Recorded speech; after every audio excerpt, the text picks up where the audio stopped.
Gipahayag sa kapitan sa barangay Conel Jensen nga mohimo sila og lakang sa ginareklamo nga bilyaran ni Toto del Oeste sa ilang barangay nga nagapabinuntagay og dula. Matud ni Kapitan Tisay Agbayani, nasayod na ang mga tag-iya og bilyaran sa ilang barangay kung hangtod unsang oras lang sila magpadula.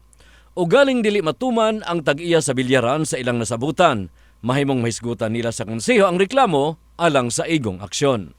Sana din may balaod na sila 10 o'clock ko dyan sila. Ina mo na daan sa work permit niya. Dapat 10 o'clock. Undang na dyan mo. Badala ko ng sulat, sir. Basta din na sa muto ko, sir.